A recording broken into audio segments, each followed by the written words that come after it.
habíamos llegado a desarrollar el teorema del impulso de las fuerzas externas igual a la variación de la cantidad de movimiento. Y corolario, ¿verdad? Conservación de la cantidad de movimiento. Pongámoslo por acá para recordar un poco esto. Demostramos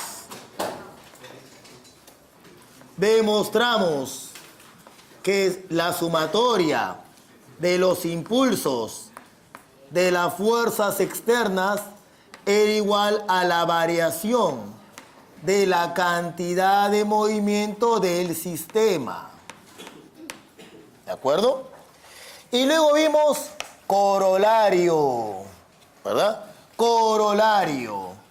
Sí, la sumatoria de los impulsos de las fuerzas externas era igual a 0, entonces se cumplía que la cantidad de movimiento del sistema al inicio era igual a la cantidad de movimiento del sistema al final. Y luego comentamos que esto de sumatoria de impulso de fuerzas externas igual a 0 tenía una explicación o tenía una forma de entenderse. Y lo que dijimos fue esto. Primero, no existen. ¿Quiénes no existían en este caso? No existían las fuerzas externas. Por lo tanto, todas las fuerzas que existían, ¿cómo tenían que ser? Si no hay externas, ¿qué quedan? Internas, pues. Y cuando sobre un sistema solo actuaban fuerzas internas, a este sistema se le llamaba sistema aislado. Sistema aislado. Porque si no hay fuerzas externas, el sistema no interactúa con nadie. Eso es lo que estamos diciendo. Pero había una segunda posibilidad. Y la segunda posibilidad era esta. Si antes no existían, ahora sí existen. Pero si existen, para que siga cumpliendo esto, debe ocurrir que la suma de las fuerzas externas tenía que ser igual a 0. Por lo tanto, para que yo pudiera aplicar conservación de la cantidad de movimiento de un sistema, lo que yo tenía que ver era si se cumplía el primer o el segundo caso. Y eso es lo que vamos a plantear a continuación con un ejercicio teórico para comenzar. Ubícate en tu seminario, por favor. Ubique en tu seminario la pregunta 217. ¿Sí? Pregunta 217 de tu seminario. Se encuentra en la página 213. Página 213, problema 217. Muy bien, lo planteamos. Con relación a las siguientes proposiciones sobre la conservación de la cantidad de movimiento lineal, indique verdadero o falso. Primera proposición. Las fuerzas internas no cambian la cantidad de movimiento del sistema de partículas. Vamos por partes. ¿Qué es lo que me dice este teorema? Dice, las únicas fuerzas capaces de cambiar la cantidad de movimiento de un sistema, ¿quiénes son? Las externas. Porque las internas no la cambian.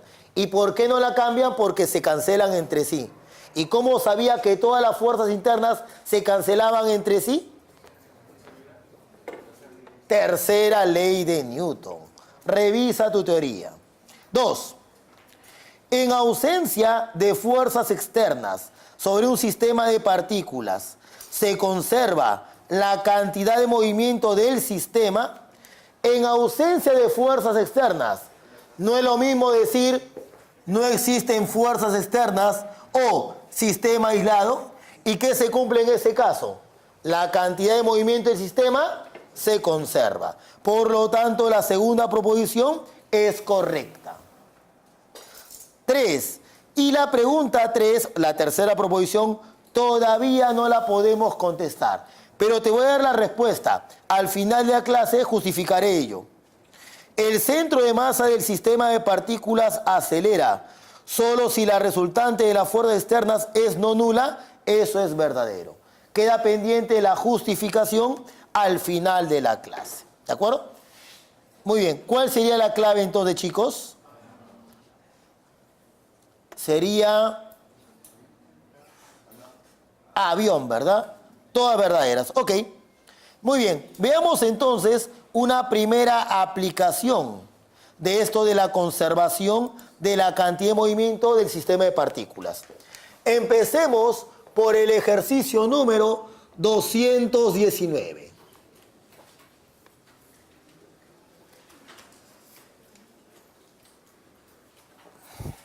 A ver, dice lo siguiente.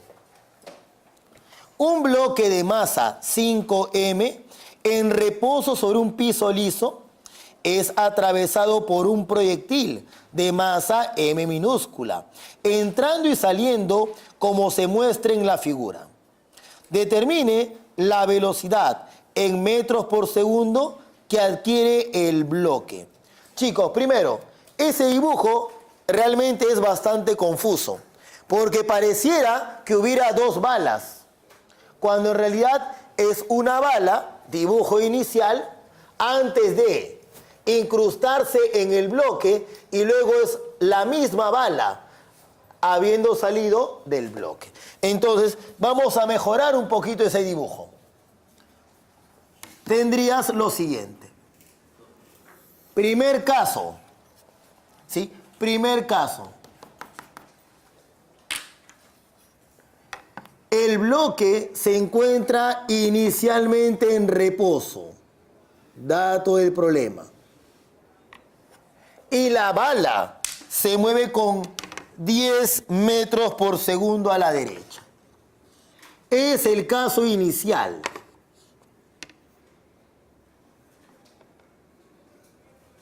Muy bien. ¿Qué es lo que ocurre de acuerdo al ejercicio? Dice que esta bala, este proyectil, atraviesa el bloque. El proyectil atraviesa el bloque.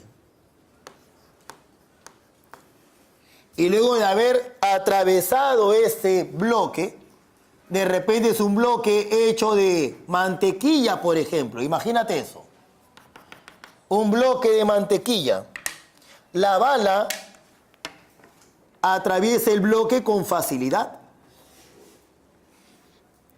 Y entonces me dicen que luego de haber atravesado el bloque, la bala se mueve ahora con 5 metros por segundo. Profe, ¿se mueve más lento? Sí. Y hay un porqué, evidentemente. 5 metros por segundo. Me piden la velocidad que adquiere el bloque. Debo entender entonces que el bloque se ha movido con una velocidad, o se mueve con una velocidad v. Piensa, ¿por qué crees que la bala ha disminuido su velocidad? En parte tienes razón, pero es bien raro decir que le ha transferido parte de su velocidad. Vamos a plantearlo de otra manera. Eso podría ser, pero vamos a plantearlo de otra manera. Cuando la bala está atravesando el bloque le ejerce una cierta oposición. El bloque le ejerce una fuerza a la bala. Esa fuerza que ejerce el bloque sobre la bala, cuando la bala está atravesando el bloque, esa fuerza ¿hacia dónde apuntaría? Hacia la izquierda. Por lo tanto, esa fuerza frena la bala. Pero por tercera ley de Newton, si el bloque ejerce una fuerza sobre la bala que apunta hacia la izquierda, la bala debe ejercer una fuerza sobre el bloque que apunta a la derecha. Y esa es la fuerza que hace que el bloque se mueva. Pues. Esa es la fuerza que el bloque logra que el bloque adquiera velocidad. Muy bien. Para preguntarnos si la cantidad de movimiento se conserva o no, lo primero que tú tendrías que elegir es tu sistema de partículas. Existen varias posibilidades. Que yo elija como sistema de partículas únicamente a la bala. O que yo elija como sistema de partículas únicamente al bloque. O al bloque con la bala. O a la bala con la tierra. O al bloque con la tierra. O a la bala con el bloque y con la tierra. Evidentemente tú tienes que elegir de tal manera que se involucren las cosas que tú necesitas o las cosas que tú tienes como dato. Por lo tanto, dado que conozco la velocidad de la bala y del bloque al inicio, conozco la velocidad de la bala y me piden la velocidad del bloque al final, decido elegir como mi sistema de partículas al sistema proyectil más bloque. Proyectil más bloque. Ahora, quiero que te fijes solo en la horizontal. Solo en la horizontal. Olvídate de la vertical. Solo en la horizontal. Cuando la bala está atravesando el bloque, convéncete que las fuerzas que actúan tanto sobre el proyectil como sobre el bloque son fuerzas internas. Cuando la bala está atravesando el bloque, ¿acaso no existe una fuerza que ejerce el bloque sobre la bala? Fuerza interna. ¿Acaso no hay una fuerza que ejerce la bala sobre el bloque? Fuerza interna. Ah, ya. Yo me doy cuenta de lo siguiente. En el eje X y solo en el eje X, observa lo que voy a plantear. En el eje X no existen, no hay fuerzas externas. Ah, estaría en el primer caso. Por lo tanto, concluyo que en el eje X la cantidad de movimiento del sistema se conserva.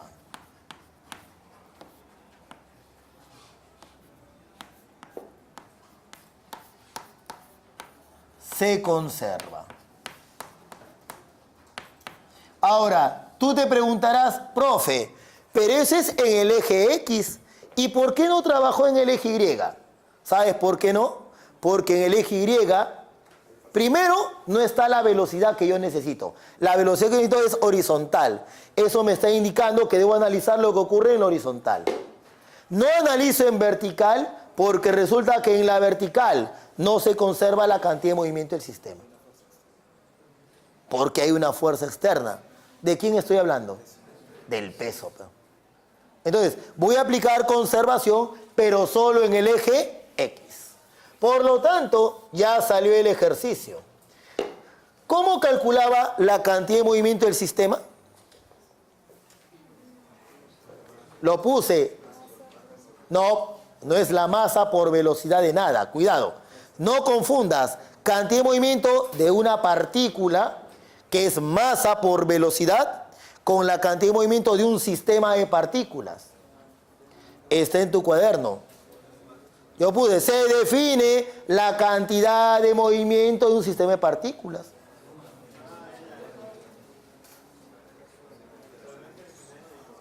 ¿Cuál era?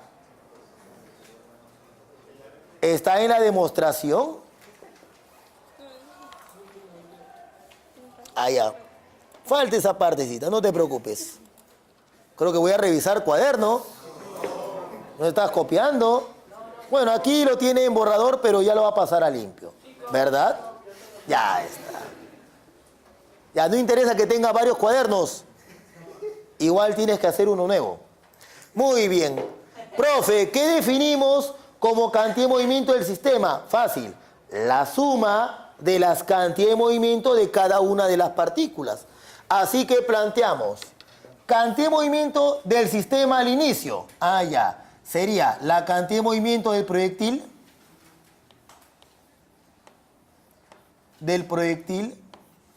Al inicio más la cantidad de movimiento del bloque al inicio. Luego lo voy a hacer más rápido. Primero, recuerda lo que hicimos en la teoría. Igual, cantidad de movimiento del sistema al final sería la cantidad de movimiento del bloque, o primero del proyectil, al inicio, acá sería el final, más la cantidad de movimiento del bloque al final.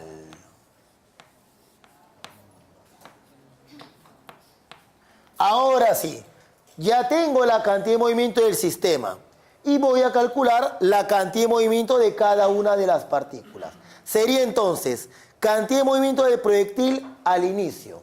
Tendrías masa del proyectil, m, por la velocidad del proyectil, que sería 10i. Listo. Más cantidad de movimiento del bloque. Eso sería la masa del bloque por la velocidad del bloque. 0. 0. Igual.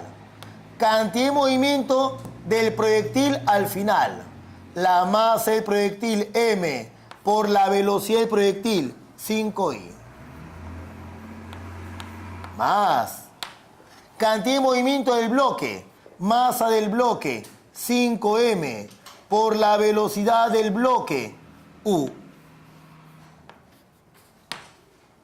Listo. Ya tengo cuánto vale la cantidad, en ese caso la velocidad del bloque, ¿no? Sería un i, metros por segundo. Nota que ese resultado me dice básicamente lo que yo ya sospechaba. ¿Qué cosa? Que cuando el bloque o cuando el proyectil atraviese el bloque, ese bloque se iba a mover a la derecha. Coherente con lo que estamos obteniendo como resultado. ¿De acuerdo? Esa sería la solución al ejercicio. ¿De acuerdo? Muy bien. Veamos otra aplicación, que no hay muchas realmente. Veamos la pregunta 218.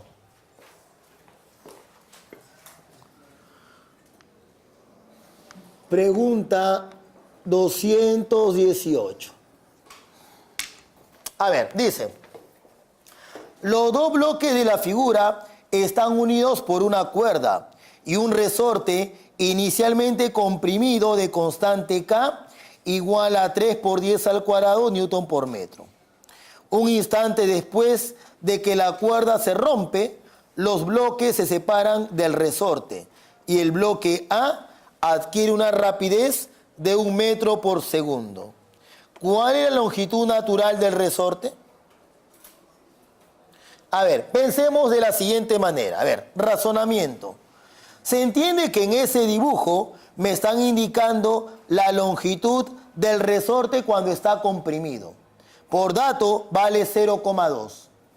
Y me piden calcular la longitud del resorte sin comprimir. Es decir, me piden calcular la longitud inicial del resorte. Pensemos de la siguiente manera. Supongamos de que yo logro calcular, no sé cómo, logro calcular la deformación del resorte. No sé, me sale 0,5 metros. Calculo la deformación del resorte. 0,5 metros. Se acabó el problema. ¿Cuánto valdría la longitud inicial del resorte? 0,7, pues. Yo me doy cuenta que para poder calcular la longitud del resorte sin deformar, bastaría calcular la deformación del resorte. Lo que no se nota muy bien es, ¿y de dónde voy a sacar la deformación del resorte? Una opción sería que como tengo la constante, resorte, si yo supiera cuánto vale la tensión en la cuerda, podría calcular la deformación. Claro, pues, porque el bloque está en equilibrio. La tensión equilibra la fuerza elástica. Lamentablemente en este problema no me dan como dato la tensión. Por lo tanto, sigo buscando. ¿De dónde voy a sacar la deformación del resorte? Muy bien. Ahora, como el resorte está comprimido, yo sé que allí hay energía potencial elástica. Y eso me hace sospechar en conservación de la energía. Pero, ¿se conserva la energía mecánica? Eso no es tan evidente. Así que vamos a ir viendo poco a poco. Vamos a ver. Imaginariamente cortamos la cuerda. El resorte empieza a estirarse. ¿De acuerdo? Haz diagrama de cuerpo libre de cada bloque. Convéncete que sobre cada bloque actúa el peso, la normal y la fuerza elástica. Repito, cuando el resorte se está estirando, sobre cada bloque actúa el peso, la normal y la fuerza elástica. Pero el peso y la normal no desarrollan trabajo. ¿Por qué? Perpendiculares a la velocidad. La única fuerza que desarrolla trabajo es la fuerza elástica. ¿Pero qué tipo de fuerza, dijimos, era la fuerza elástica? Conservativa. Por lo tanto, la energía mecánica se conserva. Ya sé a dónde apunta el ejercicio. Ojo, ten cuidado. Cuando uno ya conoce el problema, ya sabe lo que tiene que hacer. El problema es cuando uno no conoce el problema. Tiene que empezar a ir probando ciertas posibilidades. ¿De acuerdo? Muy bien, entonces, planteamos al inicio, cuando el resorte está comprimido,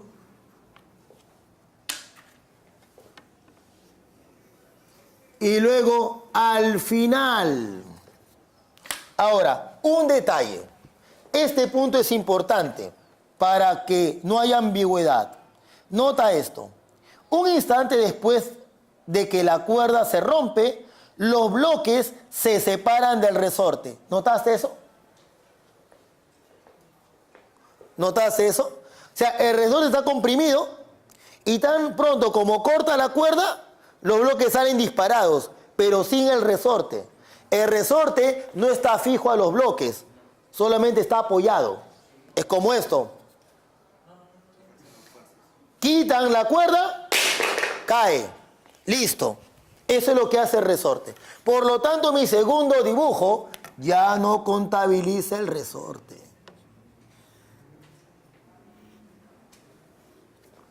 Comprensión de lectura, chicos. ¿Cómo que ASU? Muy bien.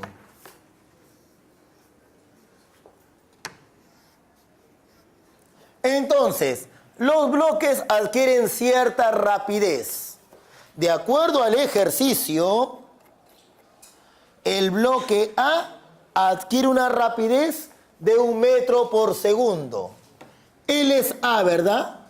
Y él es B. O sea que él se mueve con 1 metro por segundo. Y él, ni idea. Pongámosle U.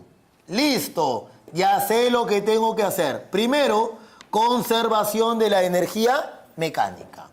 La energía mecánica al inicio tiene que ser igualita a la energía mecánica al final. ¿Por qué? Porque las fuerzas no conservativas son perpendiculares a la velocidad. Muy bien. ¿Qué energía mecánica había al inicio? Solo potencial elástica. No había cinética porque la velocidad era 0. No había potencial gravitatoria porque están en el nivel de referencia elegido. Solo cinética. Un medio de la constante K, dato 300, por la deformación X elevado al cuadrado. Energía mecánica al final. ¿Qué energía existe al final? Hay 2 cinéticas de cada bloque y solo cinética. Un medio de la masa de este bloque que vale Déjame colocar el dibujito aquí. 2 kilogramos, ¿verdad? Está abajo.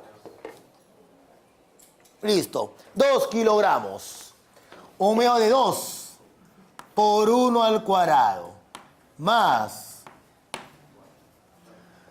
un medio de la masa que vale 4 por la rapidez U elevado al cuadrado. Descubro, por aplicación de esa ecuación, que para calcular la deformación X y por lo tanto calcular la longitud final del resorte, primero debo calcular U.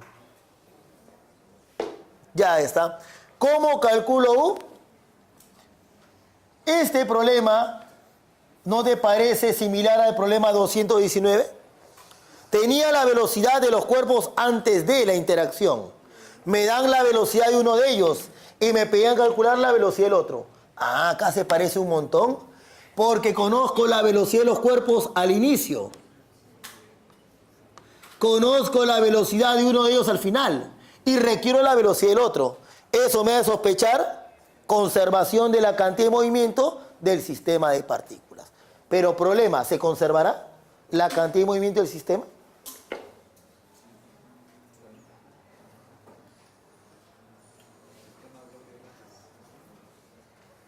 Primero, creo que es evidente el sistema que vas a elegir, ¿verdad? Bloques con resorte. Bueno, bloques si quieres. Muy bien. Se conserva la cantidad de movimiento del sistema, bloques más resorte si quieres. ¿Sí o no? Si me dices sí, tendrías que decirme por qué.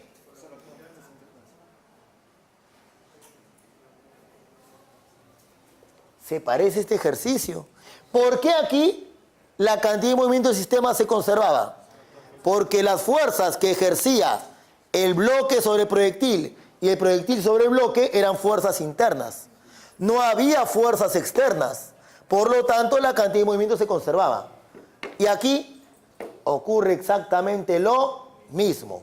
Porque cuando los bloques, o cuando el resorte está comprimido, y cuando sueltas, cortas la cuerda, la fuerza elástica ejerce una fuerza sobre el bloque A, pero también sobre el bloque B. Y esas fuerzas son fuerzas internas. Entonces, pasémoslo a limpio. Para el sistema, bloques más resorte. Bloques más resorte. En el eje X, ¿qué es lo que realmente me interesa, no? En el eje X, conclusión, la cantidad de movimiento del sistema al inicio es igual a la cantidad de movimiento del sistema al final. ¿Cómo calculábamos la cantidad de movimiento del sistema? La suma. Cantidad de movimiento del bloque al inicio, 0. Cantidad de movimiento del bloque B al inicio, 0. ¿Vale o no? Igual a la cantidad de movimiento del sistema al final. Masa, 2, por velocidad, menos 1i. Más masa, 4, por velocidad u. Por lo tanto, encuentro que la velocidad u será 0,5 y metros por segundo. Ya salió el problema. Reemplazando, fin del ejercicio.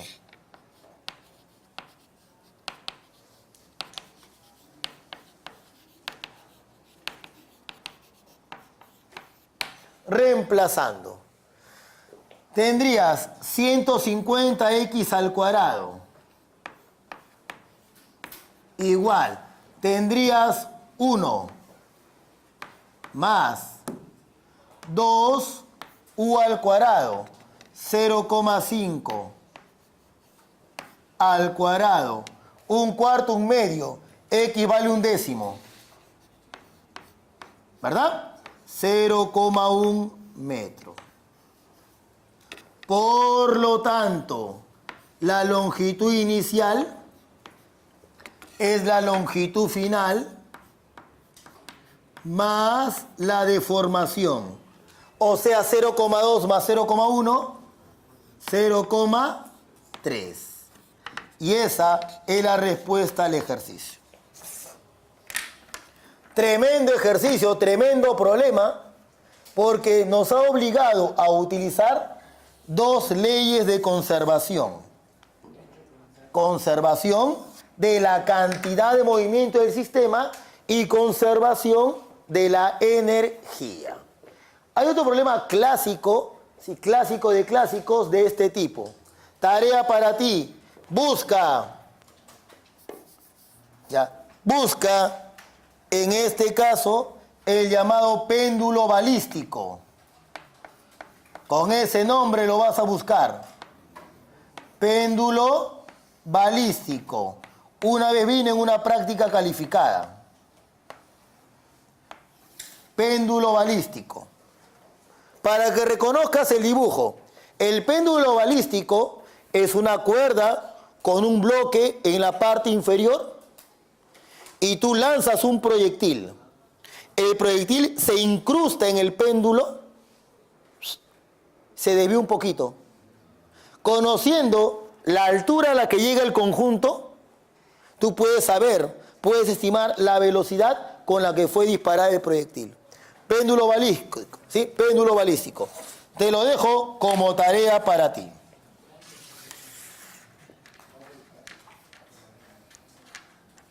Muy bien. Entonces, ya tenemos aplicaciones de esto de la conservación de la cantidad de movimiento del sistema. Vamos a ver una aplicación más, que en realidad es la aplicación más importante. Vamos a hablar de los choques o colisiones. Tienes que saber de que el nombre choque en física tiene un significado diferente a la palabra choque en la vida cotidiana, ¿sí? Por ejemplo, en la vida cotidiana choque implica contacto físico, implica que dos cuerpos se toquen. En física eso no es necesario. Choque no se refiere a que un cuerpo golpea a otro, sino que en esa interacción entre cuerpos aparecen fuerzas internas muy grandes. A esas fuerzas internas muy grandes se les conoce como fuerzas impulsivas. Por ejemplo, ejemplo de choque. Imagínate una granada. La lanzas al aire y la granada explota en 20 pedazos. Si tú te preguntas por esa fuerza que originó el fraccionamiento, el rompimiento de la granada, es evidente que esa fuerza es gigantesca. Sobre todo cuando tú la comparas, por ejemplo, con el peso de cada fragmento de granada. Esa fuerza que originó el rompimiento de la granada es una fuerza interna. Para ser más precisos, es una fuerza impulsiva. ¿Qué gano reconociendo que en un choque aparecen fuerzas impulsivas? Fácil. Lo que tú encuentras es que si tú comparas las fuerzas externas, como por ejemplo el peso de cada pedazo de granada, tú lo comparas por ejemplo con la fuerza que originó el rompimiento de la granada, encontrarías que este peso, fuerza externa, es despreciable en comparación con esta fuerza impulsiva. Quiere decir que para efectos prácticos yo puedo suponer que esta fuerza externa no existe y solo considerar únicamente fuerzas internas. Pero ¿qué fue lo que dijimos en la teoría? Cuando sobre un sistema solo actúa fuerzas internas, ¿cómo se le llama a ese sistema? Sistema aislado. Y por lo tanto, ¿qué se cumplía en el caso de un sistema aislado? La cantidad de movimiento del sistema se conserva. La cantidad de movimiento del sistema se conserva.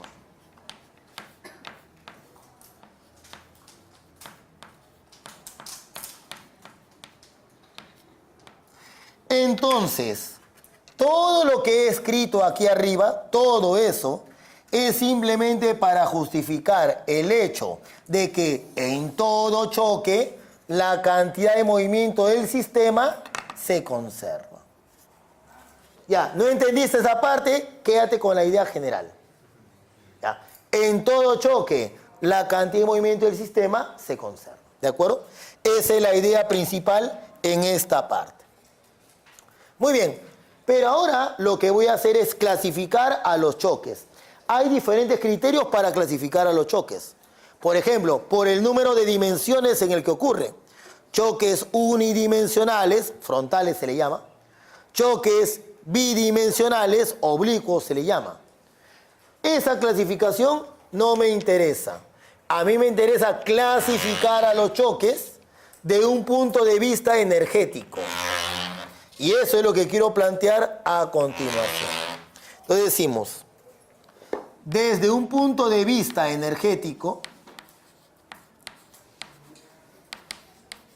ya, desde un punto de vista energético, es decir, considerando la energía, de un punto de vista energético, los choques se clasifican en dos tipos.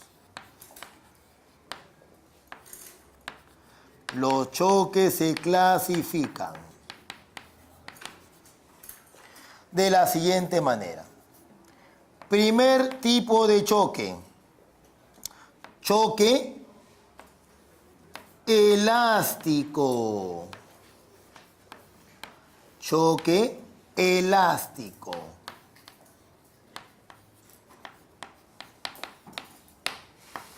¿Qué es un choque elástico? Es aquel choque donde la energía mecánica se conserva. O dicho de otra forma, es aquel choque donde la energía cinética del sistema se conserva. La energía cinética del sistema al inicio es igual a la energía cinética del sistema al final. Primer tipo de choque. Segundo tipo de choque. Choque inelástico. Choque inelástico. ¿Qué ocurre en el caso del choque inelástico?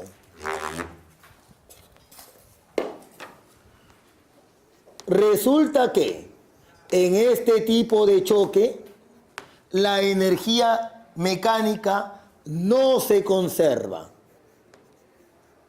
Ah, ya, o sea que no son iguales. Así es. Y si no son iguales, solamente habría dos posibilidades. Y la única que tiene sentido sería que la energía cinética del sistema al final tiene que ser menor que la energía cinética del sistema al inicio. A ver, aclaremos un malentendido. Profe, ¿no tendría que haber choque elástico, inelástico y plástico? Si tú insistes en tres tipos de choque, yo te preguntaría, ¿y qué caracteriza un choque plástico? Ya va acá, yo le puedo poner ahí si quieres, no hay problema. Le pongo choque plástico. Dime cómo lo caracterizas en virtud de la energía.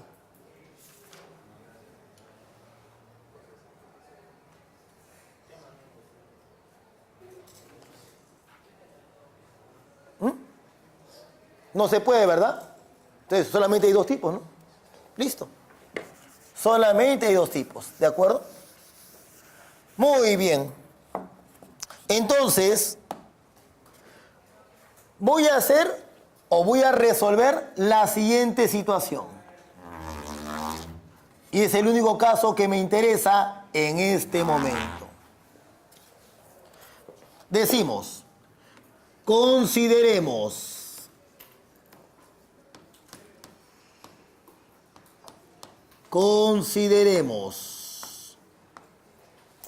un choque unidimensional.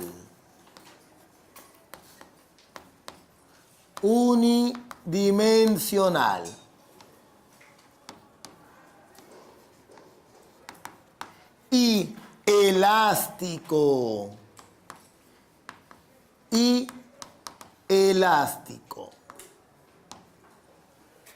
Ya sabemos que es choque elástico. La energía cinética se conserva.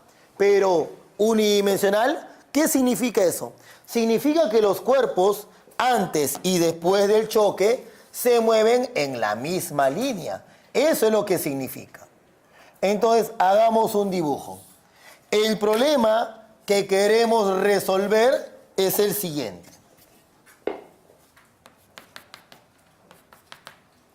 Conocidas las masas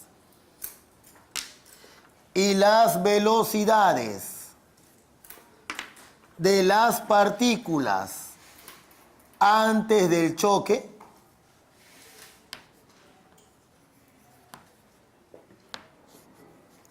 problema a resolver: calcular las velocidades de las partículas después del choque. Es el problema que quiero resolver.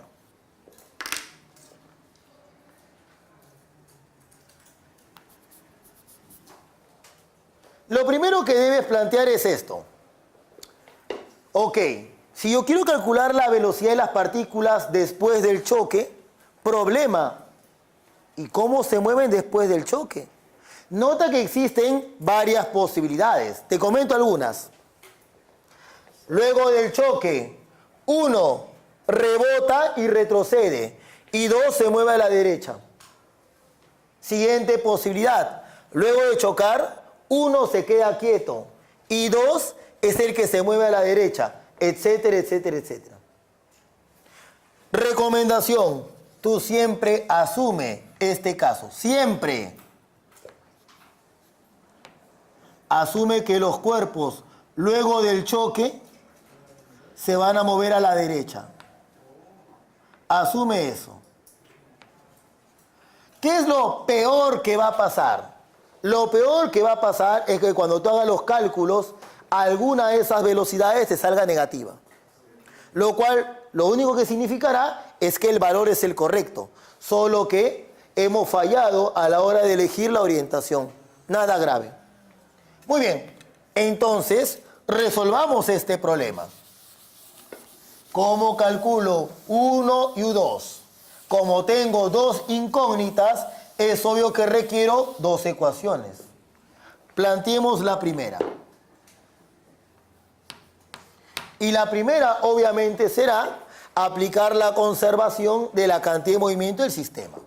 Es decir, cantidad de movimiento del sistema al inicio es igual a la cantidad de movimiento del sistema al final. ¿Recuerda cómo se calculaba la cantidad de movimiento del sistema? Suma de las cantidades de movimiento individuales. Por lo tanto, sería así. Cantidad de movimiento de la primera partícula, M1 por V1,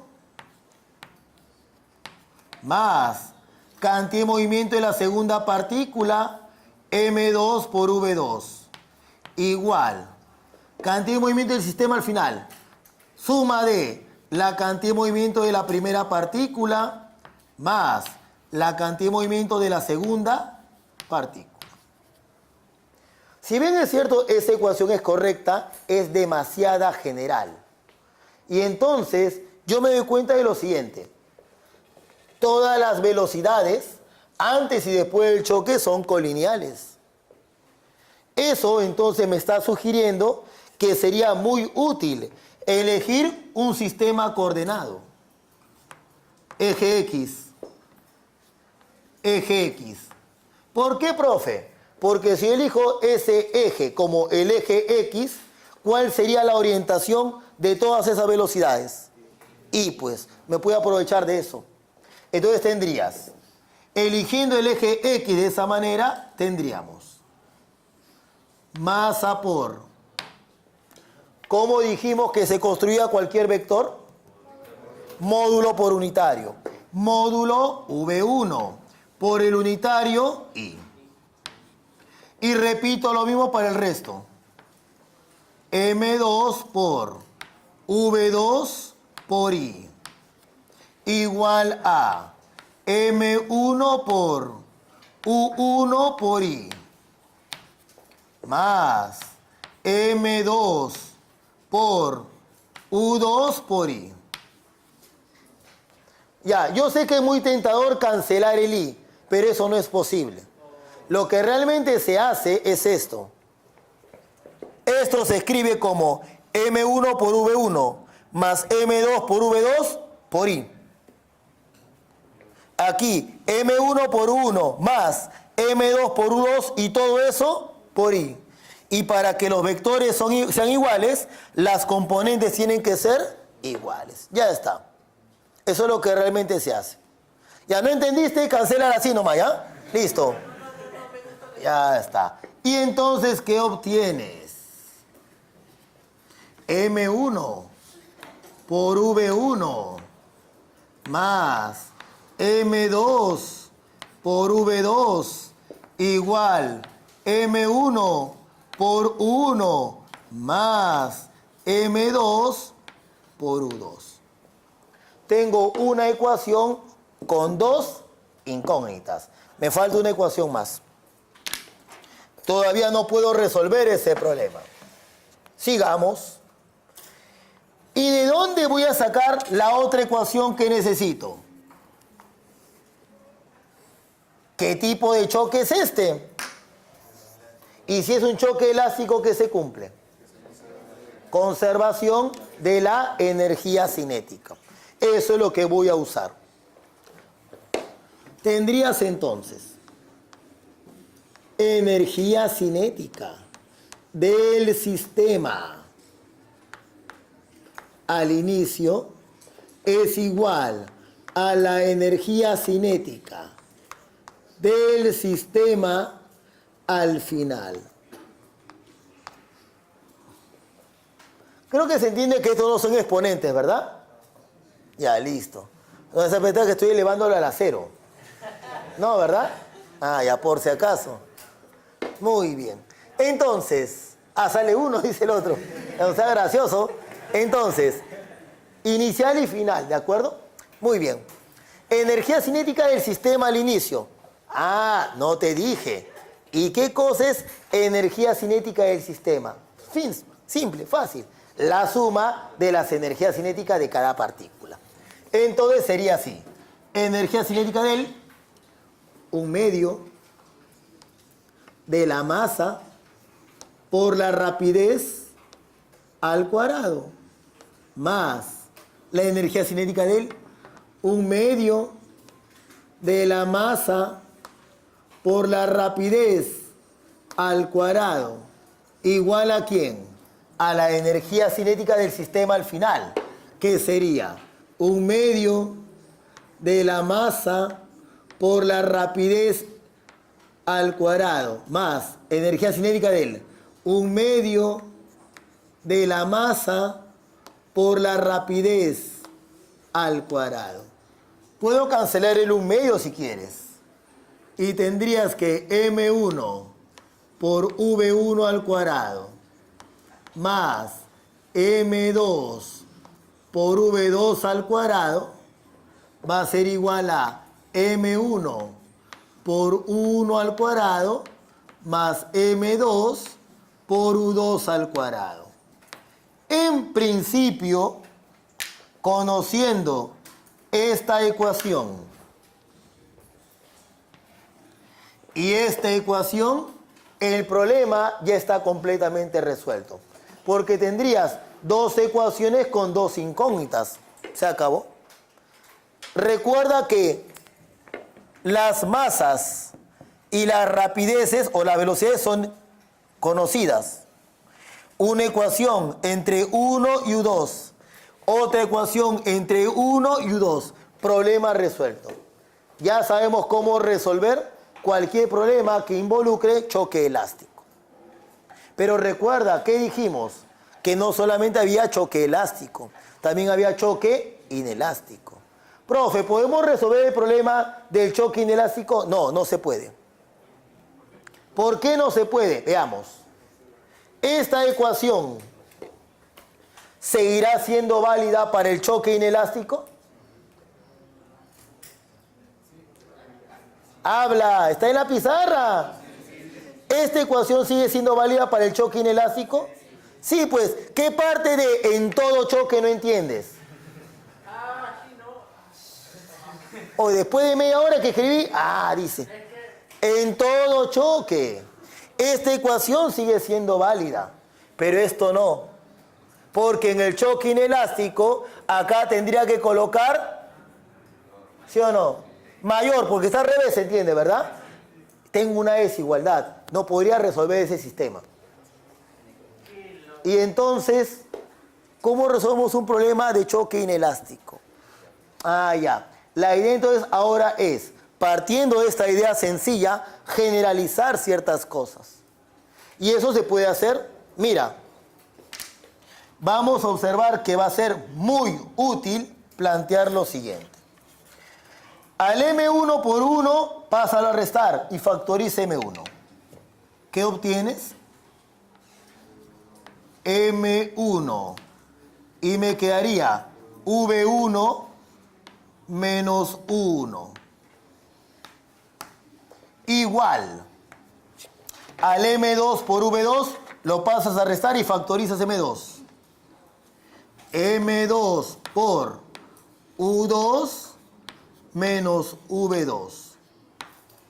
Déjala ahí, paciencia. Ecuación 1. Aquí, a lo mismo, este M1, 1 al cuadrado, pásalo a restar y factoriza.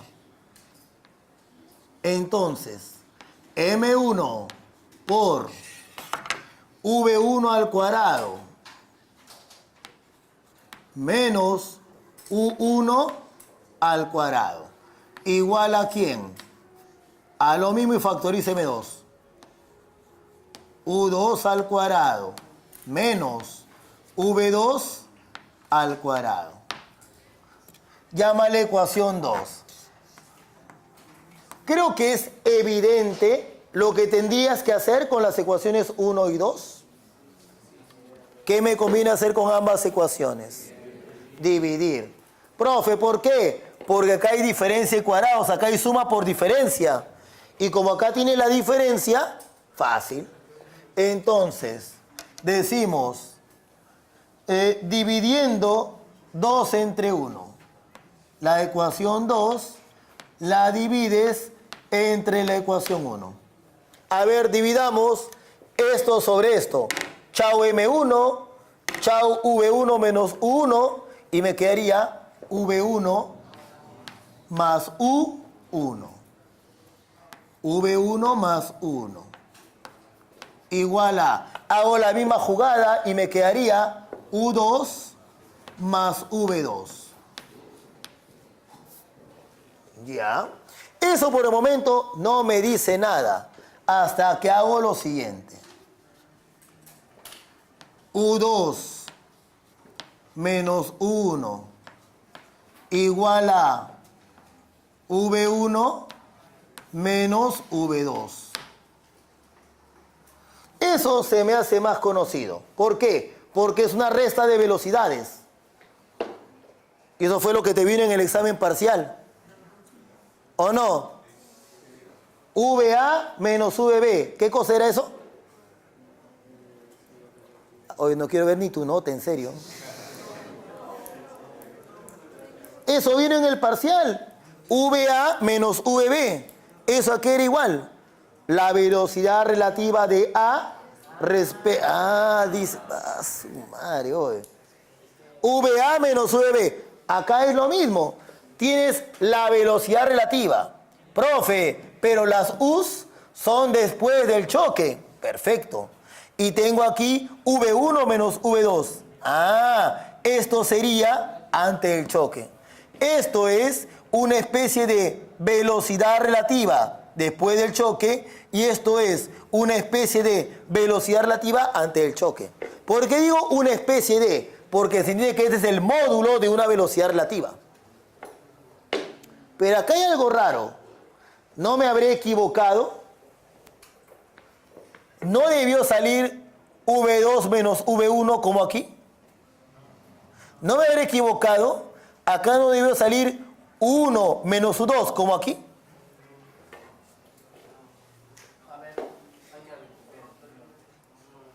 No, no me he equivocado. ¿Está bien, sí o no? Está bien. ¿Y por qué sale así? Está bien raro. Vamos por partes. Y tiene razón por si acaso. Lo que su compañero estaba comentando es correcto. Dije, vamos por partes, primero por esto. Acá primero, ¿eh? Dice V1 menos V2. Profe, ¿por qué no salió V2 menos V1? ¿Por qué me sale V1 menos V2? Mire el dibujo. Para que se produzca el choque, V1 tiene que ser mayor que V2. Tiene sentido lo que me está saliendo. Lo que no es tan fácil de entender es, ¿y por qué tiene que ser U2 menos 1? ¿Por qué no salió al revés? Ya. Eso no es tan evidente. A ver, pongámoslo de la siguiente manera. Supongamos, falsa suposición, supongamos que hubiera salido 1 menos U2. Si hubiera salido así, U1 es mayor que U2. Quiere decir que luego que se produce este choque, aquí, como 1 es mayor que U2, volvería a producirse un choque. Y luego, otro choque más. Y luego, y eso es absurdo, porque eso no se observa en la naturaleza. El choque es único. Por lo tanto, no tiene sentido de que U1 sea mayor que U2. Profe, entonces podrían ser iguales o uno podría ser mayor que el otro, claro. Y eso está contemplado aquí. O sea que la ecuación que estamos obteniendo tiene sentido, porque refleja lo que ocurriría en un evento real. Muy bien, por lo tanto, yo planteo lo siguiente. Entonces, yo afirmo de lo anterior de que el cociente U2 menos 1 dividido entre V1 menos V2, esto vale 1. Estoy encontrando que para un choque elástico, esta cosa es igual a 1. Pero ahora me pregunto, ¿y si el choque fuera inelástico, esa cosa seguirá siendo 1? Y si no es 1, ¿es mayor que 1 o es menor que 1? Vamos por partes. ¿Cómo hacemos esto? A ver, ¿qué ocurre en un choque inelástico? Hay pérdida de energía. Ya. En un choque inelástico, convéncete que estas U's van a ser menores que en el caso del choque elástico. ¿Se entiende lo que digo? Repito, en un choque inelástico, estas U's van a ser menores que las U's que aparecerían en el choque elástico, porque ha habido pérdida de energía. Por lo tanto, es de esperarse que en el choque inelástico, él sea menor que él. No entiendo, profe. En el choque elástico, numerador y denominador son igualitos. Pero en el choque inelástico, como estas U's son menores, entonces es de esperarse que esto sea menor que esto. Por lo tanto decimos, si eso es cierto para un choque elástico, yo entonces digo en un choque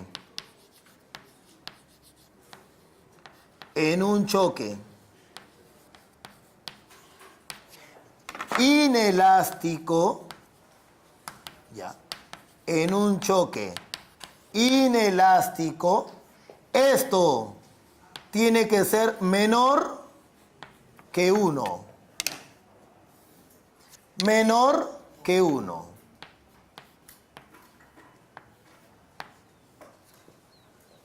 Profe, ¿pero puede ser 0? Claro, porque podría ocurrir que 1 y 2 sean iguales.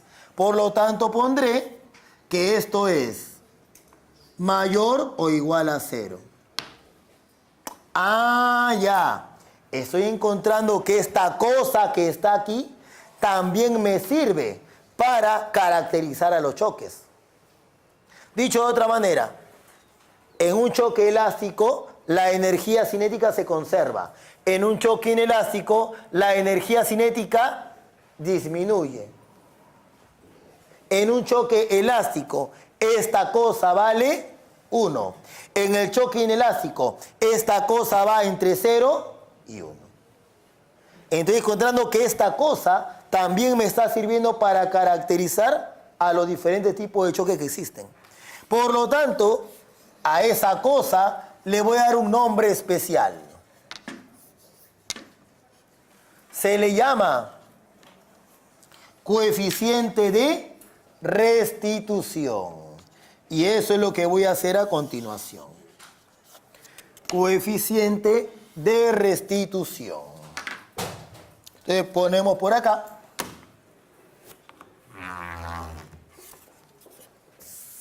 Lo siguiente. Se define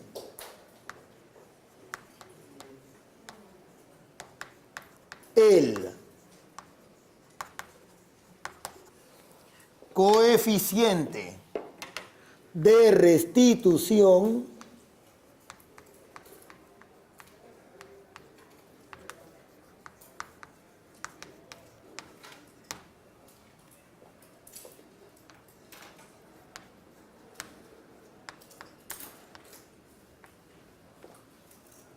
al cual representaremos por la letra E de la siguiente manera. Defínase E como U2 menos 1. U2 menos 1. Y eso sobre V1 menos V2. Y recuerda que ese E toma valores que van entre 0 y 1.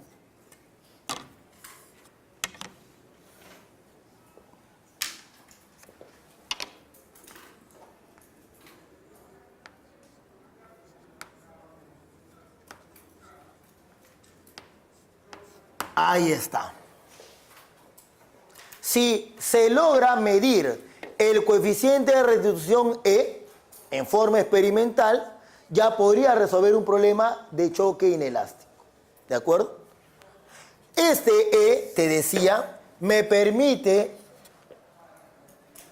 en este caso, volver a caracterizar a los diferentes tipos de choque. Por ejemplo, choque elástico.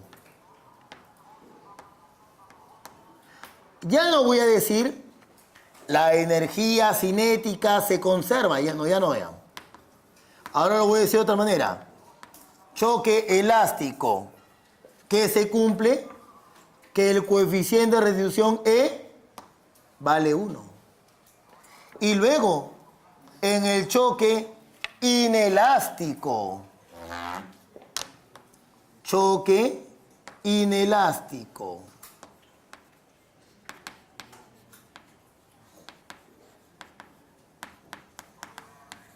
El E está entre 0 y 1.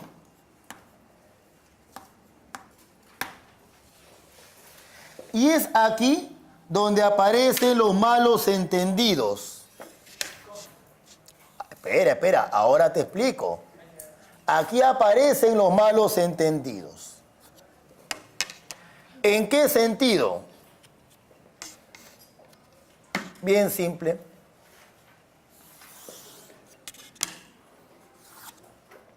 Dicen, profe, hay 3 tipos de choque. Choque elástico, inelástico y plástico, dicen. O sea, como si hubiera un tercer tipo de choque, cosa que dijimos que no es cierto. El error consiste en suponer que el choque plástico es otro tipo de choque, diferente al que ya conocemos, cuando en realidad es un caso especial de choque inelástico. E vale 0. Por eso es que yo te recomiendo no le llames choque plástico, porque si le llamas choque plástico vas a creer que es otro tipo de choque. Llámale mejor choque totalmente inelástico, choque perfectamente inelástico, para enfatizar el hecho de que sigue siendo un choque elástico. ¿De acuerdo? O inelástico en este caso. Ahí está. Con eso ya se puede resolver cualquier ejercicio de la parte de choques. A ver, desarrollemos 3 ejercicios de esta parte. Comencemos con el más facilito. 226. Ya. 226.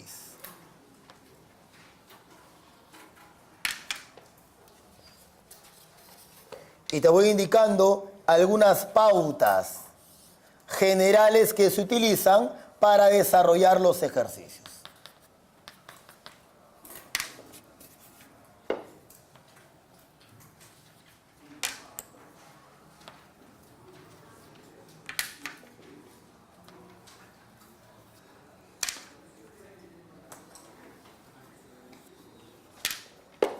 A ver, veamos.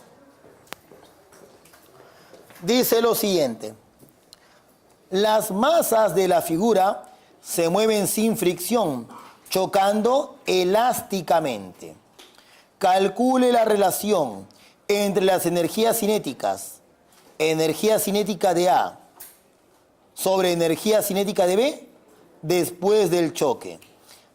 A ver, si yo quiero calcular esa relación de energías cinéticas, es obvio que debería calcular cuánto vale la velocidad de cada cuerpo luego del choque. Muy bien, veo que los cuerpos son de igual masa, idénticos también podrías haberle llamado. De igual masa. El cuerpo A tiene una rapidez 2v. Y el cuerpo B tiene una rapidez v. En principio, recuerda eso, yo no sé cómo se van a mover los cuerpos luego del choque. No lo sé. Por lo tanto, como siempre, asumo el caso más simple. Que ambos se mueven a la derecha.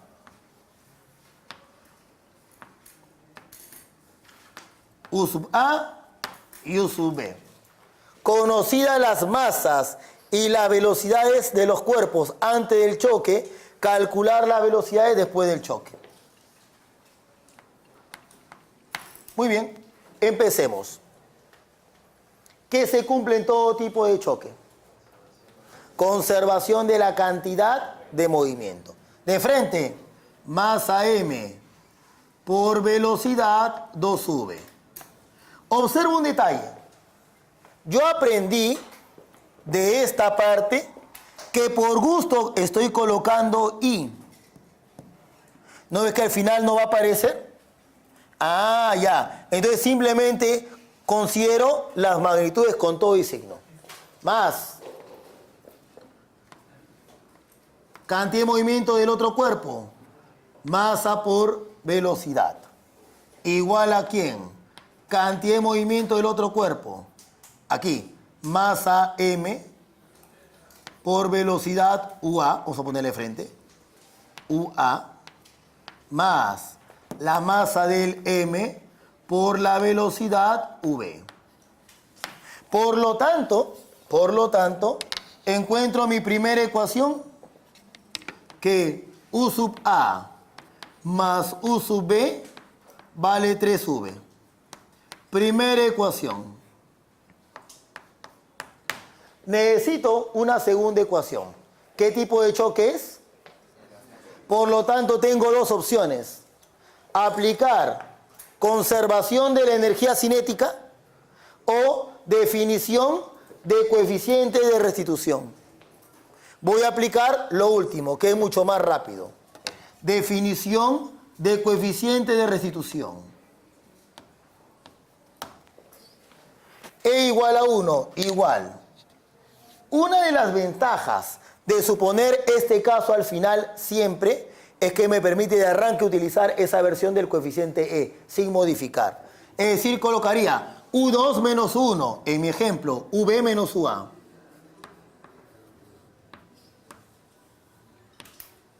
Sobre V1 menos V2, 2V menos V. Por lo tanto, ya tengo la segunda ecuación que estaba buscando. V es igual, menos UA es igual a V. Se acabó. Dos ecuaciones con dos incógnitas. Ya salió cuánto vale UA y V. Creo que me conviene sumar. 2V igual a 4V. V, 2V.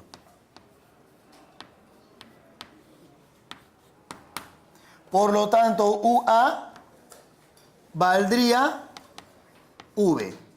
Antes de proseguir, quiero que observes un detalle bien curioso. UA me salió V. V me salió 2V. Mira el inicio, mira el final. ¿Notas algo curioso?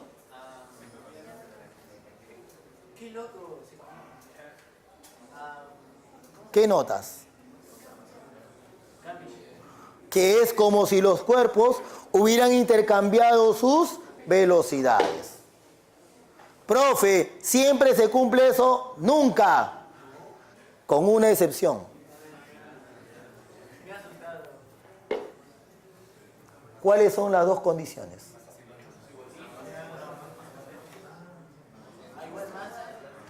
Cuerpos idénticos. Dos. No. ¿Cómo era el choque? Elástico, pues. Cuando tú veas un problema de choque elástico de dos cuerpos idénticos, funciona esto de intercambiar las velocidades. En cualquier otro caso, no sirve. No, tengo que decirte porque si no, ustedes, como si fuera juguete nuevo, van a querer aplicarlo en todos los casos. Ten cuidado entonces. Ya te conozco ya. Tantos ciclos juntos, ya te conozco ya. Ya está. Muy bien, ¿qué piden? Cociente de energías cinéticas. Entonces, nos piden energía cinética de A, pero al final, ¿sobre quién? Sobre la energía cinética de B, pero al final. Después del choque, dice, ¿no? Muy bien. Energía cinética de A al final, un medio de la masa por la rapidez al final de A, V, al cuadrado, sobre la energía cinética de B al final, 1/2 de la masa por la rapidez final de B al cuadrado 2V 0,25. Ya está. Veamos un ejercicio algo más complicado. Si no, vas a creer que estás aprendiendo. De una vez, para volverte a tu realidad, 225. Aguanta. Este problema 225 no se parece a uno que ya vino en ordinario el ciclo pasado. ¿Te acuerdas o no? ¿Te acuerdas? Claro. ¿La hiciste? ¿Qué año hice el otro?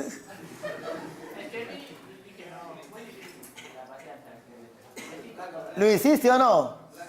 Y ahora vas a ver cómo tenías que resolverlo.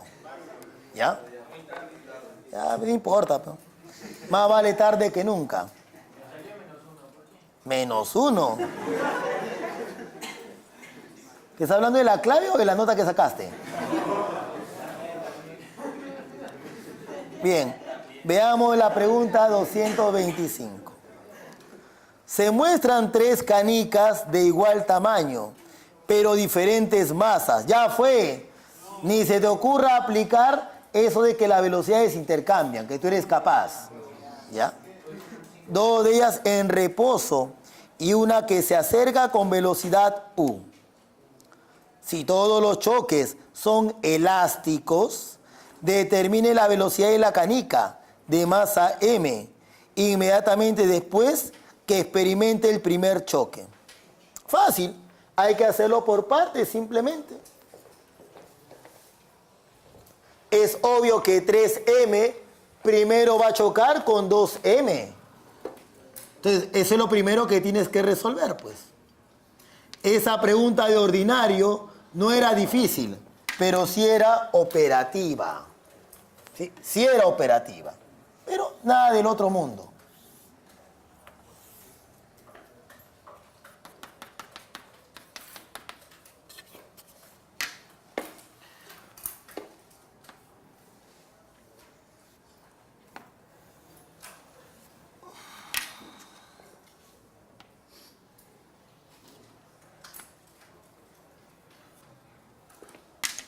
Muy bien. Primer problema o primera parte.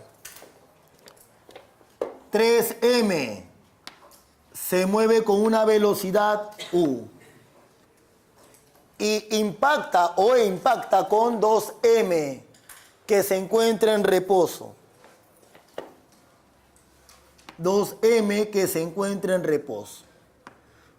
¿Cómo se mueven los cuerpos luego del choque? No sé, ni me importa, porque yo asumo siempre que ambos cuerpos se van a la derecha. De hecho, que no me importa las direcciones de las velocidades, ¿sí? Y al otro ni lo menciono, obvio. Muy bien, muy bien. Entonces, empecemos. ¿Qué es lo que se cumple en todo tipo de choque? Todo tipo de choque. Ah, ya. La conservación de la cantidad de movimiento. Del sistema, se entiende. Entonces, de arranque, 3M por U. Igual, porque es de 0, ¿verdad? 3M por 1. Más 2M por U2.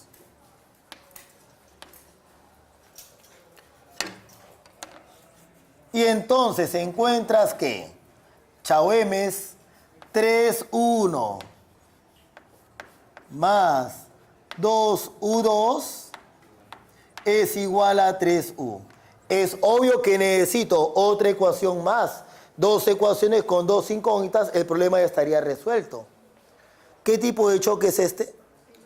Elástico. Como siempre tengo 2 opciones. o bien aplico conservación de la energía cinética, o bien aplico definición de coeficiente de restitución. Y es obvio que voy a utilizar la definición del coeficiente de restitución. Creo que en ese examen de ordinario el choque era inelástico, ¿verdad? No recuerdo muy bien, creo que era inelástico. ¿Qué, no te acuerdas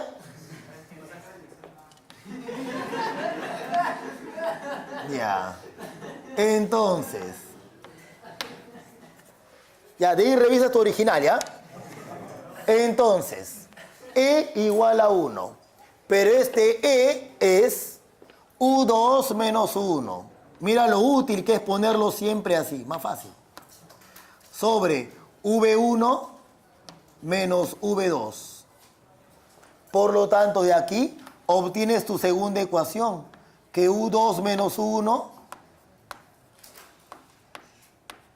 es U. De aquí y de aquí obtengo cuánto vale U1 y obtengo cuánto vale U2. Creo que puedo multiplicar por 3 y sumar.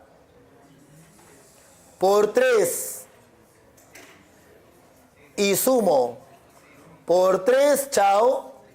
Por 3, 5U2 igual a 6, 6 quintos. U2 es igual a 6 quintos de U.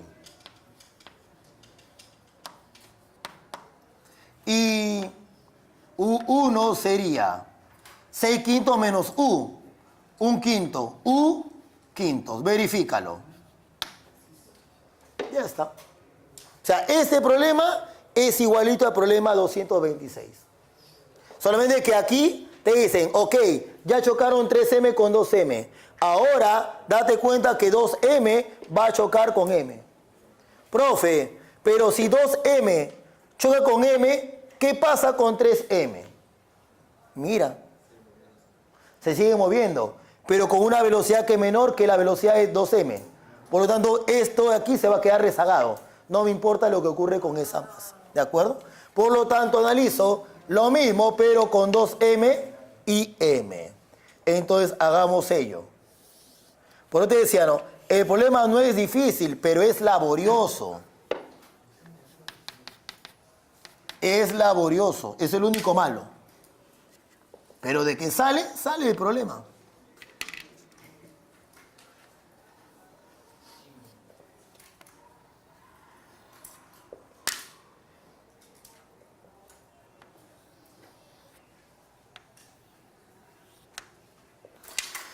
Ahora van a impactar 2M con M.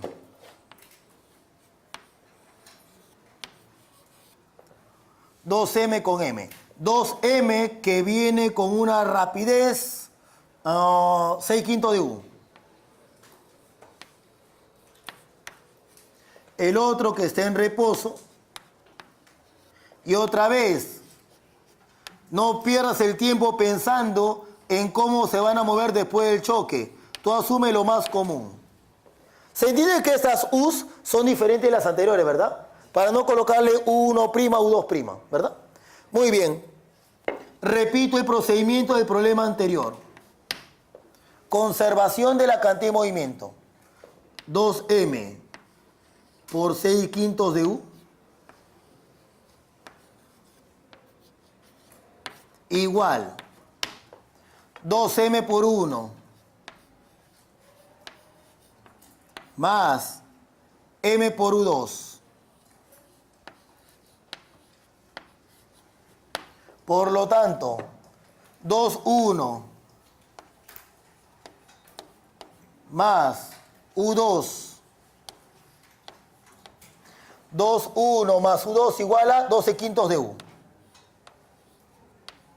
¿Verdad? Me falta una ecuación más. Ya sé dónde la voy a obtener, ¿verdad? ¿Qué aplico? Definición de coeficiente de restitución.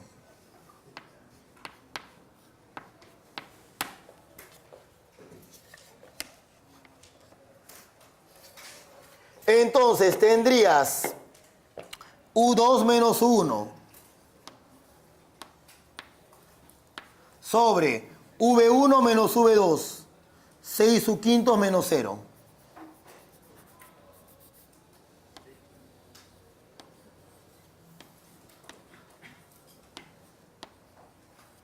Por lo tanto, obtengo cuánto vale U2 menos 1.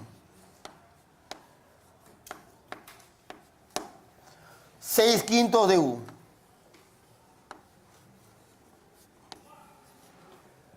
Se acabó. De aquí, ¿qué me piden calcular? 1 U2. A ver, la velocidad de la canica de masa M, o sea, me piden U2.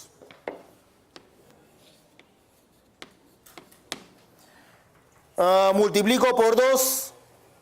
Sí, multiplico por 2 y sumo. 3U2. 3U2.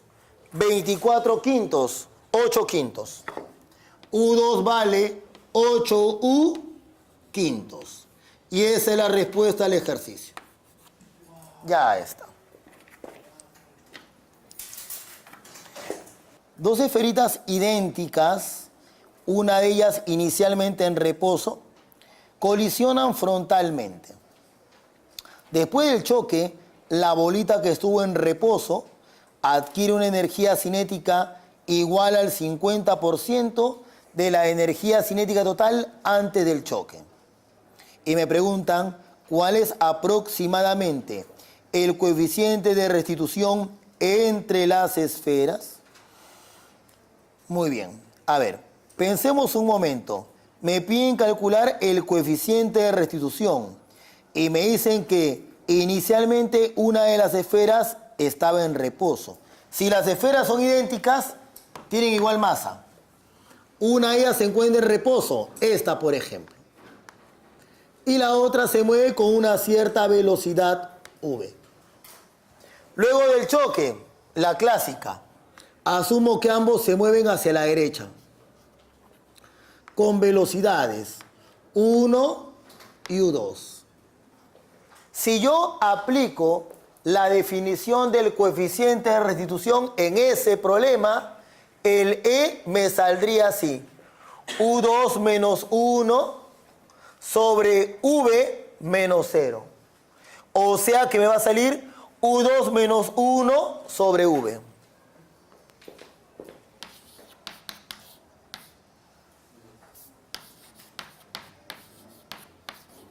Y eso está bien raro, porque veo que las alternativas salen números. ¿Acaso V es conocido? ¿Acaso U1 es conocido? ¿Acaso U2 es conocido? Ahí está la rareza. Pero desde que veo que las alternativas son números, ya se me ocurre qué debo hacer. El objetivo es expresar U2 en función de V. Expresar U1 en función de V. Cosa que la dependencia con V se cancele y me sale un número. Ese es el objetivo. Y a mí se me ocurren esas cosas por las alternativas. Muy bien. Hay que calcular U2 y U1 en función de V. O sea, hay que calcular cuánto vale U1 y U2. Entonces, la de siempre. En todo tipo de choque, se conserva la cantidad de movimiento del sistema. Empecemos. M por V es igual a M por U1 más M por U2. Por lo tanto, la primera ecuación que encuentro es que 1 más U2 es V. Primera ecuación. Necesito una segunda ecuación. Y a diferencia de los problemas anteriores, la segunda ecuación no la voy a obtener con la definición del coeficiente de restitución, porque es obvio que esto es lo que me están pidiendo calcular. Y entonces, ¿cómo lo calculo? Falta el dato. Después del choque, la bolita que estuvo en reposo. 2. La bolita que estuvo en reposo. Esta. Adquiere una energía cinética igual al 50% de la energía cinética total ante el choque. Pero la energía cinética total ante el choque es solamente la energía cinética de él. Por lo tanto, por conclusión, la energía cinética de él, 1/2 de la masa por la rapidez U2 elevado al cuadrado Esto es el 50% de la energía cinética que había al inicio. 1/2 de la masa m por la rapidez v elevado al cuadrado. Ya está. Por lo tanto, ya sé cuánto vale U2.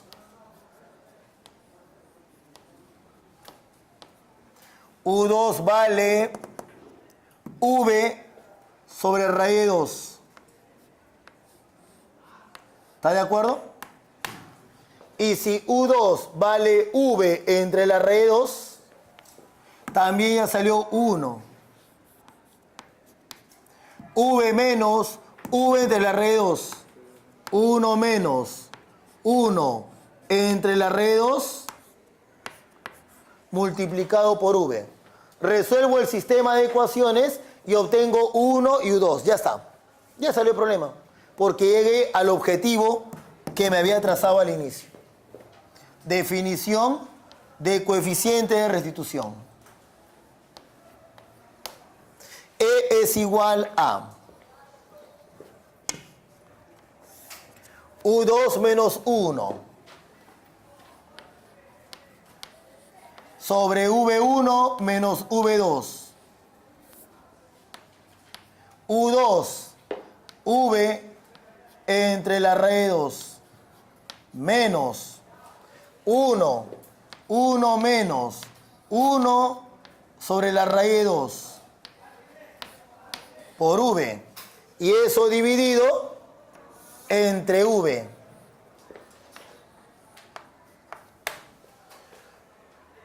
El V se va, me queda 2 sobre raíz de 2, o sea, raíz de 2, menos 1. Aproximadamente, ya entendí. Aproximadamente raíz de 2 es 1,41. Menos 1, 0,41. Y esa es la respuesta al ejercicio. Ya está. Y ahora sí, pasemos al último punto. ¿Sí? Pasemos al último punto. Fíjense. Imaginemos la siguiente situación. Imaginemos, por ejemplo, que yo lanzo la regla al aire. ¿Ya? Lanzo la regla al aire. Ubica cualquier punto de la regla. ¿Ya? Por ejemplo, tú ubicas este extremo. Vamos a marcarlo.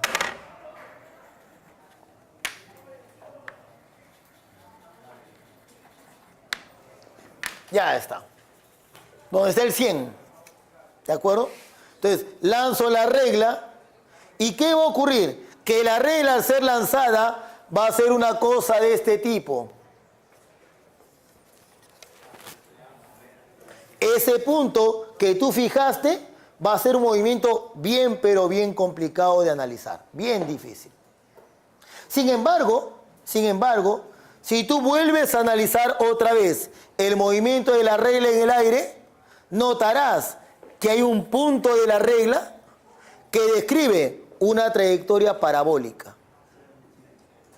¿Qué? Como si la regla fuera una partícula. Sí, eso es lo que estoy diciendo. Es como si toda la regla se hubiera concentrado en ese punto en particular. A ese punto que describe ese movimiento de proyectil, ese movimiento parabólico, en este ejemplo sería el centro de la regla. En general, ese punto, que no va a ser útil, es el llamado centro de masas. A ver, planteémoslo. Supongamos que tenemos un sistema de partículas. En mi ejemplo 3, de masas M1, M2 y M3, y de velocidades V1 y V2 y V3. No olvides que si yo hablo de velocidad, si hablo de movimiento, ¿qué es lo primero que debo declarar? Movimiento, sistema de referencia. Lo primero que debo declarar es el sistema de referencia. Muy bien. Lo que hacemos es ubicar un punto en el espacio con los siguientes dos atributos. Primero, este punto del espacio concentra la masa del sistema de partículas. Es decir, ese punto tiene una masa que es igual a la sumatoria de las masas de cada una de las partículas. Esa es la primera característica que tiene este punto llamado centro de masa. El centro de masa es aquel punto que tiene la masa del sistema de partículas. Pero hay algo más. El centro de masa también es aquel punto que tiene la cantidad de movimiento del sistema. La cantidad de movimiento del centro de masas resulta ser igual a la cantidad de movimiento del sistema. Esos son los dos atributos, las dos características que presenta ese punto del espacio llamado centro de masas. ¿Qué obtenemos del hecho de que la cantidad de movimiento de ese punto, la cantidad de movimiento del centro de masas, sea igual a la cantidad de movimiento del sistema? Veamos. Planteamos esto entonces.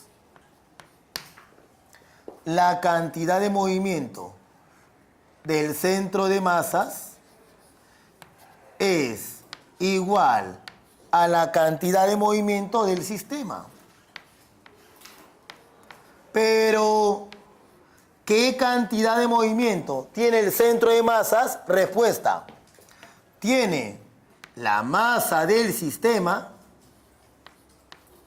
y tiene como velocidad una velocidad. La velocidad del centro de masas. ¿Sí? La velocidad del centro de masas. Así, por ejemplo.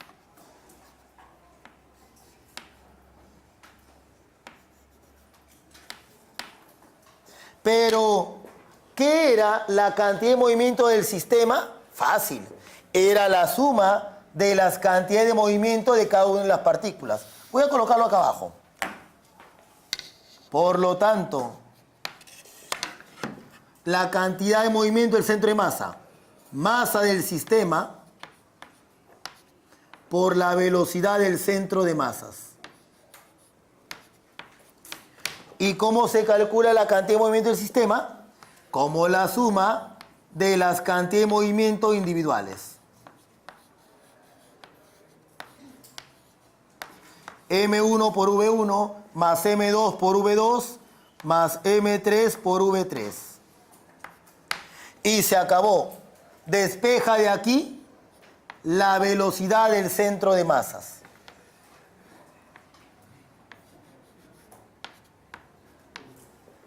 Sería M1 por V1 más M2 por V2 más M3 por V3 sobre la masa del sistema. ¿Pero qué cosa es la masa del sistema?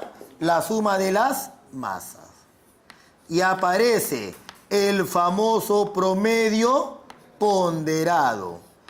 ¿Ya han visto en aritmética mezcla alcohólica? Grado medio.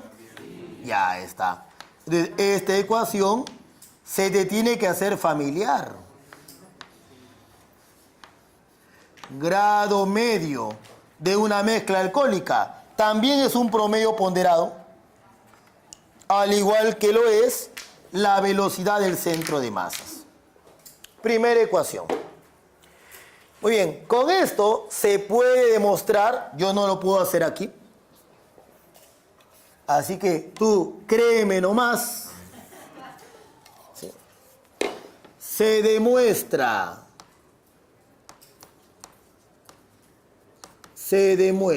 Y no es difícil demostrarlo por si acaso. Se demuestra que conocida la velocidad del centro de masas, puedes calcular la posición del centro de masas. ¿Y qué resulta? ¡Qué suerte! El promedio ponderado de las posiciones.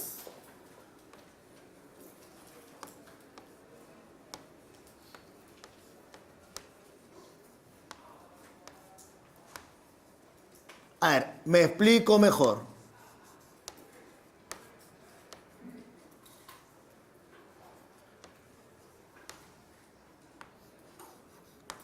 Regresemos al dibujo.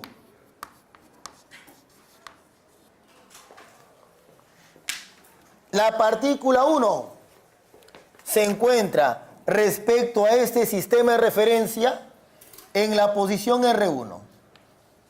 La partícula 2 en la posición R2. La partícula 3 en la posición R3. Problema. ¿Dónde está ese punto que concentra toda la masa del sistema de partículas? ¿Dónde está el centro de masas? Con respecto al mismo sistema de referencia, se ubica en esta posición, posición del centro de masas. ¿Y cómo se calcula esa posición del centro de masas? Con el promedio ponderado. También es fácil demostrar que si conoces la velocidad del centro de masas, ya sabes la aceleración del centro de masas. Y otra vez, qué suerte, es un promedio ponderado. ¿Te das cuenta que si conoces tan solo una de las ecuaciones, ya conoces las otras? Porque son simplemente promedios ponderados.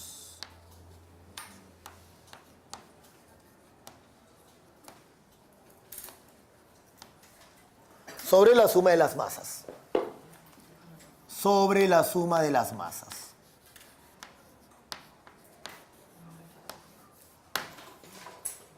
Sin embargo, hay otra cosa más que tienes que saber.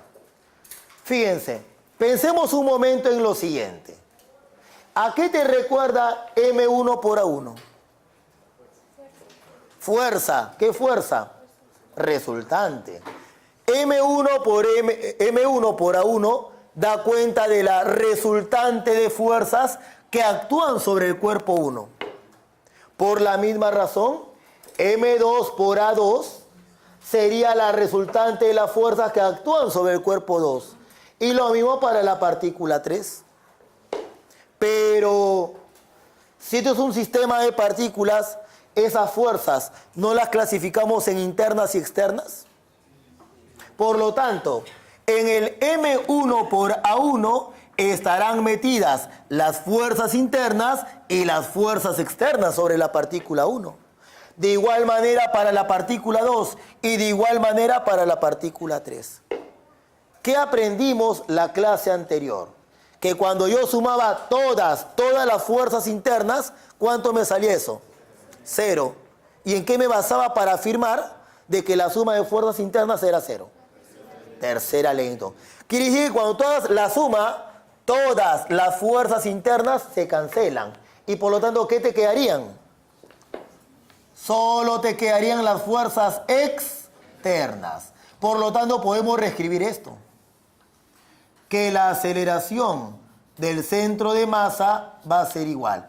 Y esto que está aquí no sería otra cosa más que la sumatoria de las fuerzas externas.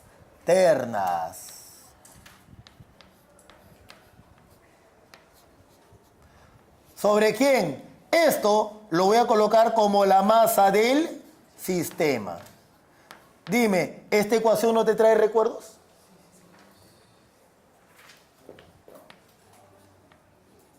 Lo voy a reescribir. Sumatoria de las fuerzas externas, solo de las externas, es igual a la masa del sistema por la aceleración del centro de masas. ¿Te acuerdas? Tiene toda la pinta de la segunda ley de Newton, pero es diferente, porque la segunda ley aplicaba para una partícula. Esta, entre comillas, segunda ley sería para un sistema de partículas. Esta ecuación es más poderosa. Así que vamos a resaltarla. Para terminar, y vemos una aplicación luego. Observación. Y planteamos una aplicación. Observación.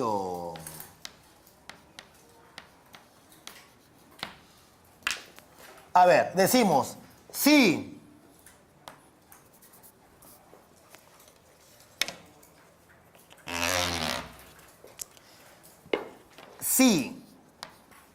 el sistema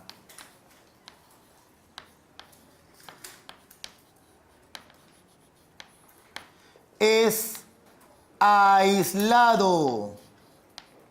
Recuerden, chicos, ¿qué significaba sistema aislado?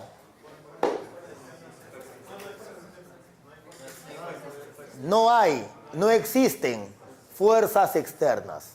O, estás confundiendo con esto, o sumatoria de fuerzas externas igual a 0. No te confundas, son cosas completamente diferentes. Obvio, si esto es 0, ¿qué concluyo? Que la aceleración del centro de masas es igual a 0. Pero si la aceleración del centro de masas es 0, ¿qué concluyo? Aceleración 0. ¿Equilibrio o no? Equilibrio o no. No, suma de fuerza igual a 0 no. Porque estás regresando a lo mismo, pero no te pases. Si la aceleración vale 0, velocidad constante. Mejor todavía. Mejor todavía. Reposo. O MRU. El centro de masas o bien se encuentra en reposo o bien se encuentra en movimiento con velocidad constante. Así se movería ese centro de masas. Listo, chicos. Hemos culminado con toda la teoría que quería desarrollar el día de hoy. Vamos a hacer un problemita ya para culminar con esto.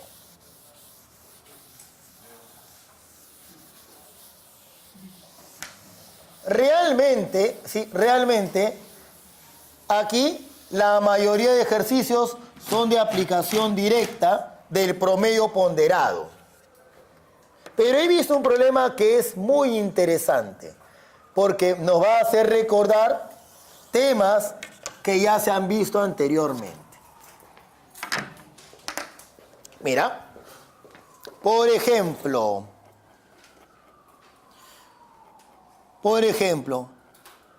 el problema 220, promedio ponderado de las posiciones, ¿sí o no?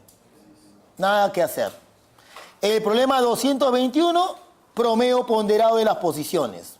Nada que hacer. Problema 222, promedio ponderado de las posiciones. Nada que hacer. La 223, esa ya es otra historia. Esa ya es otra historia.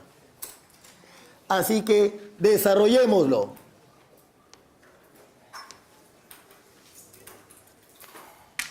A ver, dice, problema 223.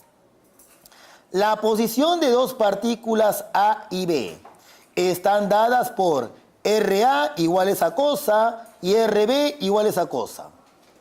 Si las masas son MA igual a 2 kilogramos y MB 3 kilogramos, determine la velocidad del centro de masa en metros por segundo en el instante t igual a 3 segundos. Horror de principiante. Reemplaza t igual a 3 en las ecuaciones para RA y RB. ¿Y para qué harías eso? O sea, primero, antes de hacer algo, piensa. Ya, yo sé que te va a costar. ¿Ya? Piensa. Muy bien. Primero, ¿qué piden? La velocidad del centro de masas. ¿Cómo calculo la velocidad del centro de masas? Promedio ponderado de las velocidades. Yo necesito la velocidad de cada partícula para t igual a 3. Por lo tanto, no gano nada reemplazando t igual a 3 en esas ecuaciones, porque esas ecuaciones me dan posiciones, no me dan velocidades. Y entonces, ¿cómo lo planteamos? De la siguiente manera. Mira, interesante ejercicio porque me obliga a recordar cosas que ya se ha visto antes. Mira, posición de A, en función del tiempo, por supuesto, sería t al cuadrado más 2 por i. T al cuadrado más 2 por i. Más 5t por j.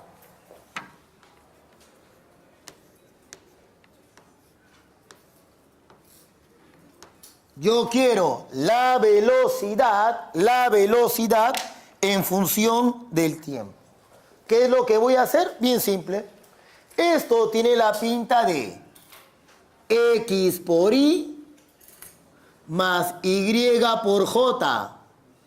Por lo tanto, automáticamente yo digo x es igual a t cuadrado más 2.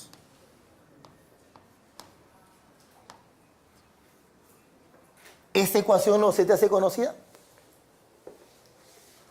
X igual a t cuadrado más 2. ¿No se te hace familiar? ¿A qué movimiento corresponde? MRUV. Conocidaza. Y si eso es cierto, yo puedo calcular la velocidad. ¿Cómo, profe? ¿Cómo se calculaba la velocidad final en el MRV?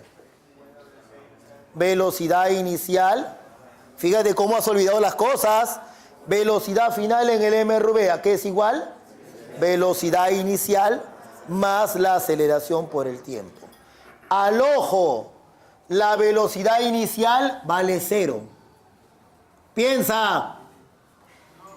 Al ojo, la aceleración vale 2. Velocidad final igual.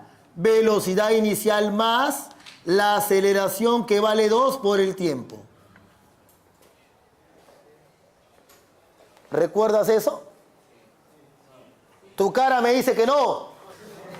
X igual x0 más v0 por t más u medio de a por t cuadrado. Compare y se acabó.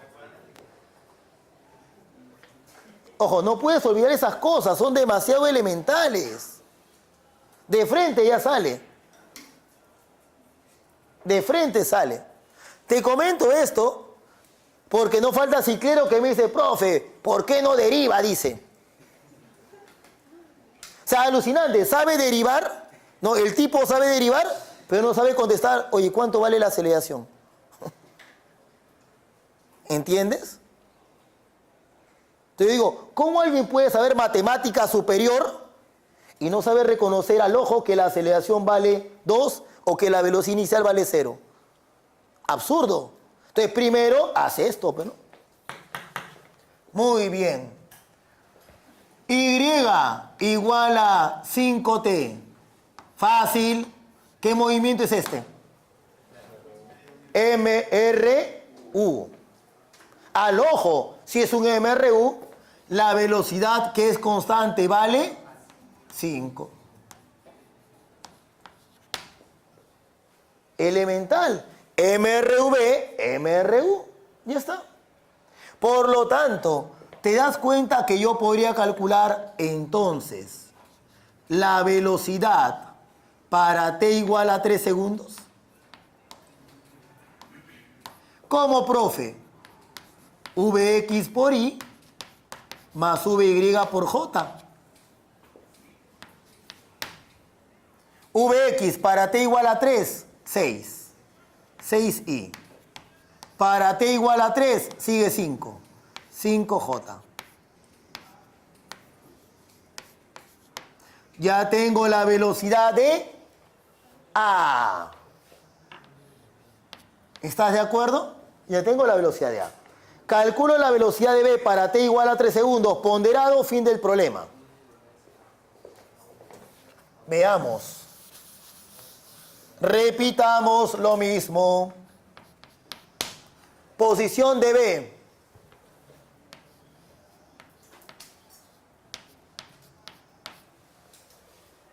(3t menos t cuadrado)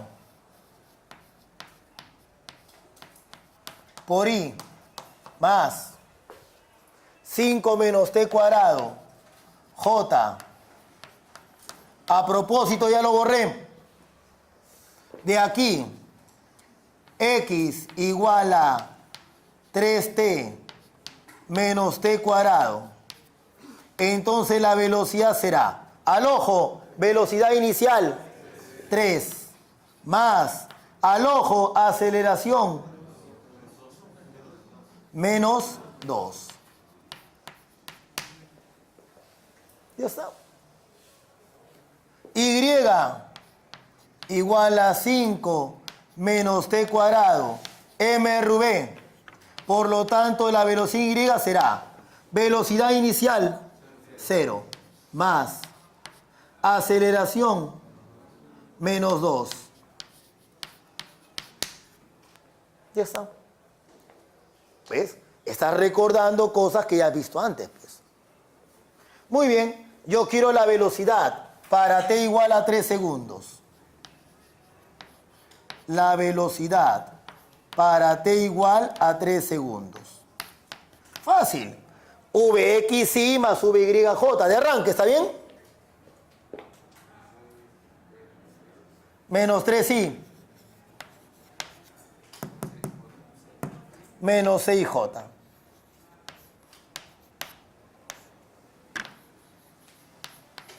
Ya tengo las velocidades. O sea, tengo la velocidad en B. O de B, perdón. Y se acabó. Velocidad del centro de masa. Promedio ponderado. Se acabó. Lo que hemos hecho es la parte más difícil. A ver, masas 2 y 3. 2 por esta velocidad. 6i más 5j. Más la masa de B. 3 por la velocidad menos 3i menos 6j sobre la suma de las masas 2 más 3. Se acabó el problema. 12 menos 9, 3 sobre 5, 0,6.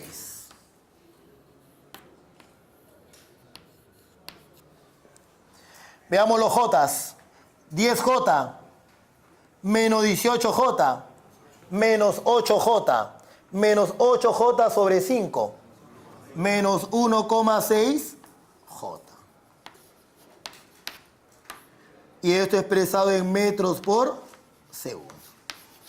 Listo, chicos. Apunten hasta allí, por favor, muchachos.